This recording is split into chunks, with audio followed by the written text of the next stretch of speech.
Monica Taylor's dream job at Dawson & Company quickly turned into a nightmare. Her boss, Grant Dawson, dismissed her ideas, mocked her identity, and stole her work. Quietly, Monica documented every insult. When a major client uncovered the truth, the tables turned, exposing the racism she endured and sparking a reckoning no one saw coming. Stick around until the end. Monica's reaction will surprise you. And don't forget to take a stand and hit that subscribe button for more stories like this. Monica stepped into the sleek, glass-walled office of Dawson & Company, advertising with a mixture of pride and nerves fluttering in her chest. This was it, the culmination of years of hard work, late nights, and proving herself time and again in a competitive industry that often overlooked people like her. She adjusted her blazer, took a deep breath, and walked through the entrance with her head held high. The receptionist barely looked up. "Can I help you?" she asked, her tone sharp, her eyes scanning Monica from head to toe. "Yes, I'm Monica Taylor. I'm starting today as the new creative lead." The receptionist's eyebrows raised slightly, and a flicker of surprise crossed her face. "Oh, right. Wait here," she said curtly before picking up the phone. Monica let the interaction slide. First impressions were often like this. She'd been underestimated before and had always proven herself. She told herself that her work would speak louder than any assumptions. When Monica was introduced to the team, she immediately noticed the lukewarm reception. Her boss, Grant Dawson, barely glanced at her as he shook her hand. "Welcome aboard," he said flatly, his handshake perfunctory and cold. Monica smiled anyway, keeping her composure. "Thank you. I'm excited to be here." Grant gave her a once-over, his gaze lingering for a beat too long.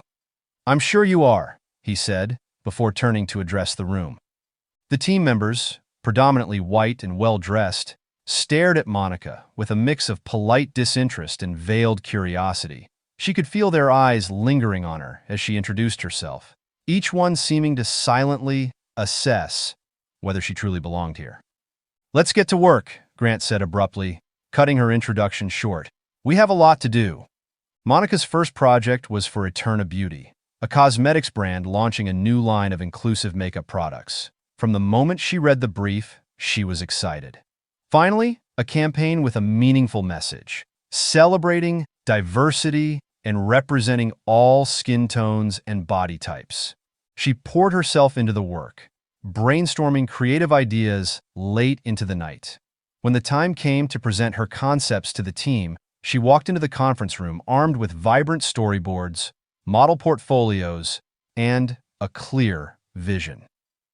"This campaign is about authenticity," she began, her voice steady and confident. "Eterna Beauty wants to connect with consumers by showcasing a broad range of models, women who look like the customers they're trying to reach.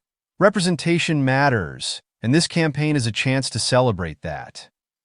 The room was silent as Monica unveiled her ideas, showing images of models with varying skin tones, natural hairstyles, and unique features. She highlighted how the campaign's visuals would reflect the brand's ethos of inclusivity. Grant leaned back in his chair, tapping his pen against the table. He said finally, his tone indifferent. "That's an interesting direction." Monica hesitated. "The brand is about inclusivity," she explained, keeping her voice measured. "This approach aligns perfectly with their mission and resonates with their audience." Grant waved a dismissive hand. "Sure, but let's not get carried away. We need this to be aspirational." "Aspirational?" Monica asked, frowning slightly. Grant smiled thinly. "You know what I mean. Too much focus on diversity can feel political. Let's stick to what sells. Lighter-skinned models, polished looks, things that pop. People don't buy struggle, they buy beauty." Monica's stomach tightened. "Are you saying diversity doesn't sell?" Grant shrugged, unfazed. "Not the kind you're talking about. Just tweak it, Monica." The tension in the room was palpable as Monica stared at him, stunned. She wanted to argue, to call out his narrow-mindedness, but she knew it wouldn't get her anywhere. She nodded stiffly and gathered her materials, leaving the room with her head held high. Later that day, Monica was reviewing her notes at her desk when Grant appeared in her peripheral vision. He placed a cup of coffee in front of her. "Try this," he said. Monica looked up, confused. "What's this?" "Coffee," Grant said with a smirk. "Thought you might need it. It's black. Figured you'd like it that way." Monica froze. She wasn't sure she had heard him correctly. "Excuse me?" Grant shrugged, feigning innocence. "Just a joke, Monica. Don't be so sensitive. You'll fit in here better if you learn to relax." Her jaw tightened, but she said nothing. Grant chuckled and walked away, leaving her sitting there, seething. The next day, Monica arrived at work with her hair styled in neat braids. She had debated whether to wear her hair natural, but decided that she wouldn't compromise who she was to appease anyone. As she walked into Grant's office to drop off a report, he glanced up and immediately frowned. "Monica," he said, his tone almost patronizing, "we've got a big client coming in today. Maybe you could do something with your hair?" Monica blinked. "What's wrong with my hair?" Grant sighed, leaning back in his chair. "It's not exactly professional. Straighten it or pull it back. Something cleaner. You're representing us, after all." Monica stared at him, her anger bubbling just beneath the surface. "This is my natural hair," she said firmly. "It's part of who I am." "Well, we're in the business of selling an image," Grant said dismissively. "Think about how you want to present yourself." She walked out of his office, her fists clenched at her sides. The microaggressions kept piling up. During meetings, Grant would interrupt her mid-sentence or dismiss her ideas outright. He assigned her menial tasks, like fetching coffee or organizing files, tasks far beneath her role as a creative lead. When she protested, he would laugh it off, saying she was being too sensitive. One afternoon, Monica overheard two co-workers gossiping near the break room. "I don't know how she got hired," one of them said. "Probably diversity quotas," the other replied, snickering. Monica's face burned, but she refused to let them see her react. She knew she had to pick her battles, but the weight of it all was becoming unbearable. She kept telling herself to hold on, that her work would prove her worth. But as the days dragged on, it became clear that no matter how hard she worked, Grant and his allies would never see her as anything more than an outsider. And Monica wasn't sure how much longer she could endure it. The morning sunlight streamed through the office windows as Monica Taylor walked into Dawson & Company, her braids neatly styled and cascading down her back. She felt a sense of pride as she caught her reflection in the glass of the conference room door. Her hair was more than just a style. It was a part of her culture, her identity. It gave her confidence, even as she braced herself for another day of navigating her boss's dismissive behavior. As Monica approached Grant Dawson's office to hand him a report, she noticed his immediate reaction. He looked up, his brow furrowing as his eyes locked on her hair. "Monica," he said, his tone calm but tinged with condescension. "We've got a big client coming in today. Maybe you could, do something with your hair?" Monica froze for a moment, unsure she'd heard him correctly. "What's wrong with my hair?" Grant sighed, as if he were speaking to a child who didn't understand the basics. "Nothing. It's just not very professional. Straighten it maybe, make it a bit more polished." Monica's jaw tightened. She took a deep breath, willing herself to stay composed. "This is my natural hair. It's part of who I am." Grant leaned back in his chair, tapping his pen on the desk. "Look, we're in the business of selling an image. Think about how you want to present yourself, how you want others to see you." Monica stared at him, disbelief swirling in her chest. "Understood," she said curtly, clutching the report tightly before walking out of his office. Her heart raced as she sat down at her desk, humiliation burning through her. She glanced at her reflection on her computer screen. There was nothing wrong with her hair. She knew it. But the sting of Grant's words lingered. Over the next few weeks, Grant's behavior became increasingly hostile. In meetings, he interrupted Monica constantly, dismissing her contributions as irrelevant or off-brand. Whenever she presented ideas, he would barely acknowledge them before moving on. "Let's focus on something more practical," he'd say with a wave of his hand. Monica bit her tongue every time, refusing to let his disdain push her out of the role she had worked so hard to earn. But it wasn't just in meetings. Grant frequently assigned her menial tasks that had nothing to do with her position as a creative lead. "Monica, grab me a coffee," he'd call out casually as she worked on a campaign proposal. She'd comply, though the resentment bubbled beneath her calm exterior. One day, as she handed him his coffee, Grant smirked, sniffing the cup dramatically. "This is black," he said, chuckling to himself. "Fitting. Could you add some cream, Shaniqua?" Monica froze, the cup trembling slightly in her hand. "My name is Monica," she said through clenched teeth. Grant waved dismissively, his smirk never fading. Right. Monica, whatever you say." She turned and walked away before she said something she couldn't take back, her hands shaking with anger. Despite the mounting hostility, Monica threw herself into her work, determined to prove her worth. The Eterna Beauty campaign became her focus, a project she cared deeply about. She stayed late nights, pouring her heart into crafting a vision that aligned with the brand's values of inclusivity and representation. She selected models who reflected a range of skin tones, body types, and natural beauty, ensuring the campaign would resonate with Eterna Beauty's diverse audience. When she reviewed the final presentation, she felt a spark of pride. This was her best work yet. When the day of the client presentation arrived, Monica was nervous but excited. She sat in the conference room, her laptop ready, her notes meticulously prepared. Carmen Wells, the CEO of Eterna Beauty, entered the room with her team, offering warm smiles to everyone. "Thank you for being here," Carmen said. "I'm excited to see what you've come up with." Monica smiled back, ready to begin. But before she could speak, Grant stood up and walked to the front of the room. "Carmen," he began smoothly, "we've created something groundbreaking for you." Monica's heart sank as Grant began presenting her work. He spoke with confidence, flipping through the slides she had painstakingly designed, highlighting the models she had chosen and the concepts she had developed.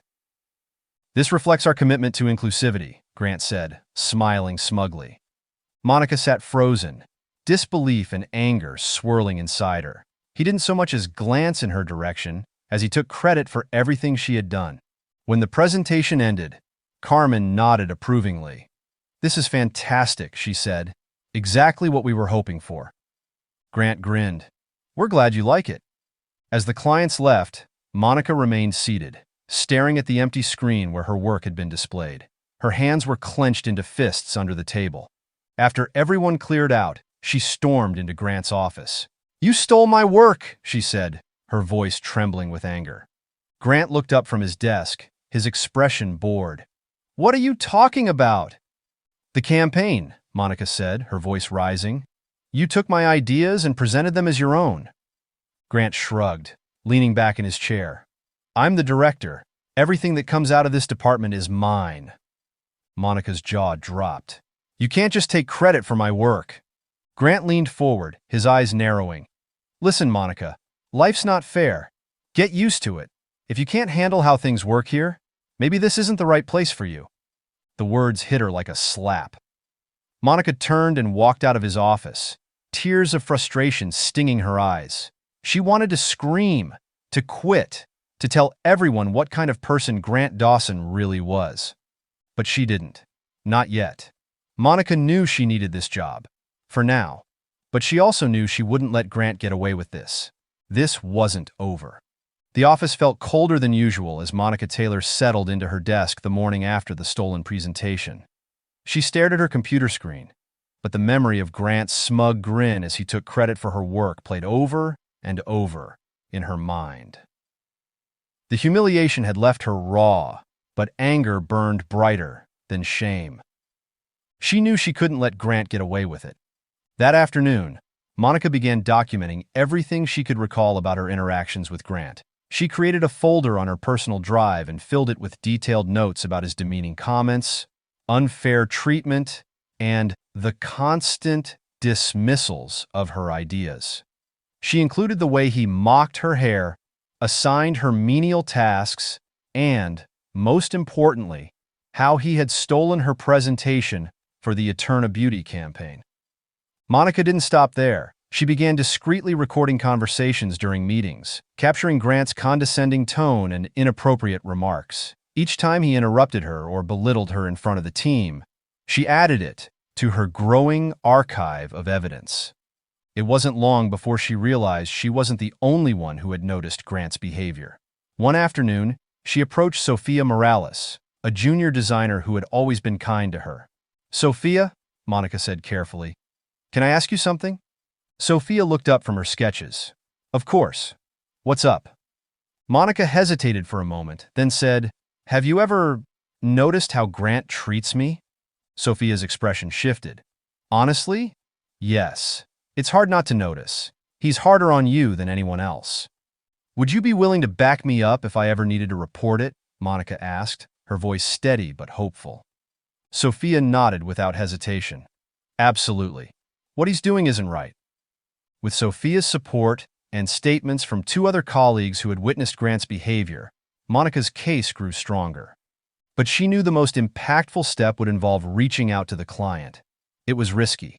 Going behind Grant's back could cost her the job if it backfired, but she had to take the chance. Monica carefully composed an email to Carmen Wells, the CEO of Eterna Beauty, outlining what had happened. She kept it professional but honest, describing how her ideas for the campaign had been stolen and how Grant's behavior was rooted in prejudice. Monica attached examples of her original work to prove her claims, then sat back, her heart racing as she hit send. 2 days later, Monica's phone buzzed with an email response. Subject: Eterna Beauty Campaign. "Monica, thank you for reaching out to me. I had no idea this was happening, and I'm deeply sorry for what you've experienced. Your work deserves recognition, and your voice deserves to be heard. Let me handle this. Best, Carmen." Monica exhaled shakily. She had expected pushback or even silence, but Carmen's response gave her a glimmer of hope. The following week, Carmen returned to Dawson & Company with Margaret Allen, the CEO of Eterna Beauty's parent company. Margaret was known for her no-nonsense demeanor and her commitment to ethical business practices. The meeting was called without prior notice, and Grant seemed caught off guard when Carmen and Margaret entered the boardroom with a determined energy. "Grant," Margaret began, her tone sharp, "we're here to discuss the creative direction of the Eterna Beauty campaign." Grant smiled confidently, gesturing toward the team. "Of course. We've been working hard to create something truly special for you." Margaret's expression didn't soften. "We want to understand who led the creative direction on this campaign." Grant's smile grew wider. "That would be me," he said without hesitation. "I oversaw the entire process." Monica's heart pounded. This was her moment. "Actually," Monica said, her voice clear and unwavering, "it was my work." All eyes turned to her. Grant's smile faltered, and his face darkened. "That's not true," Grant said quickly, his voice sharp. "Monica contributed, but the campaign was my vision." Monica took a deep breath and opened the folder she had brought with her. "I'd like to present some evidence." She laid out printed emails, showing her detailed outlines and correspondence with the team about the campaign. She played a recording of a meeting where she presented the ideas Grant had later claimed as his own. Finally, she showed a video clip of Grant mocking her hair and dismissing her input. The room was silent as Monica finished speaking. Margaret's expression grew colder with each piece of evidence. She turned to Grant, her voice like steel. "Is this how you run your office, Mr. Dawson?" Grant stammered, his confidence unraveling. I was just trying to—" "You were trying to take credit for someone else's work," Margaret interrupted, "and you've created a hostile environment in the process." Carmen crossed her arms. "This is unacceptable. Monica's ideas were the foundation of this campaign. She deserves the credit." Grant opened his mouth to argue, but Margaret cut him off. "I've heard enough.